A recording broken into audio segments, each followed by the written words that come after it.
Hi there, my name is Stephanie. I'm with Bellissimo Medical. I'm a board certified family nurse practitioner, and I'm here to talk about thyroid. We're very different as far as with functional medicine and how we visualize a lot of our labs and interpret them. Traditional medicine typically has a very broad range with things, and our range is much more stringent as far as what we look at in order to optimize health. The other thing is with traditional medicine, a lot of times when they're evaluating thyroid or they're doing screenings for thyroid, they're just looking at something called TSH. What is TSH? TSH is thyroid stimulating hormone, and what happens is that the brain will send a signal to the thyroid gland that's known as TSH. So therefore, if you have like an underactive thyroid, a lot of times you'll see where the brain is having difficulty relaying that message, where you'll have high TSH, which would be considered something similar to hypothyroidism if you have high TSH. Well, that is only one step of the game here. So the brain relays a signal, which is called TSH, to the thyroid. The thyroid then needs to make T4. But there's so many different things that are necessary in order to make T4 as far as vitamins and minerals.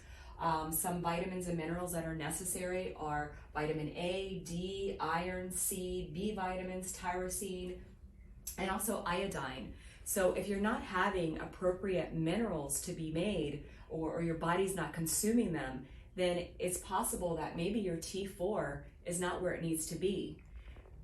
But that's not all. So T4 is the inactive form. So we're still not getting the energy, even if we have a good level of T4. T4 needs to break down into something called T3. T3 was actually able to get a signal to the mitochondria of the cell to increase energy.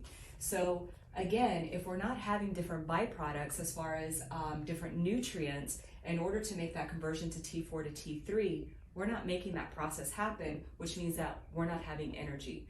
So when we think about things, what the thyroid does, some of the symptoms really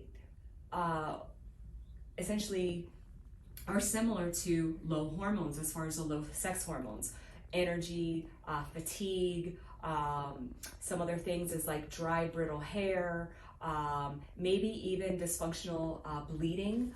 That can also be a result of thyroid. So if I'm not having different minerals such as selenium and zinc, I'm not able to convert my T4 to T3. So it's very important that we assess mineral status as far as making sure that we have enough of the right multivitamin, the right medical grade that you're able to absorb to make sure that we're making that ATP. So in functional medicine, we not only check when we're looking at thyroid, your TSH, your free T4, your free T3, but there's also something else called reverse T3.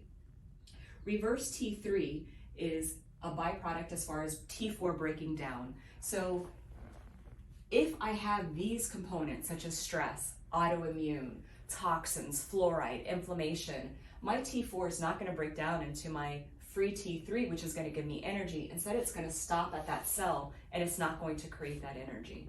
So things like checking for autoimmune, such as your TPO, antithyroglobulin, is very, very important. Not to mention stress. Cortisol can also block that and increase your reverse T3. So it's a lot more essentially than just looking at TSH that traditional medicine does. It's looking at the whole body and maybe even doing micronutrient testing as well. So if you're interested in having more of a functional medicine approach, look at your healthcare, please give us a call at Bellissimo Medical and we'll be more than happy to guide you on your journey to health and optimization. Thank you.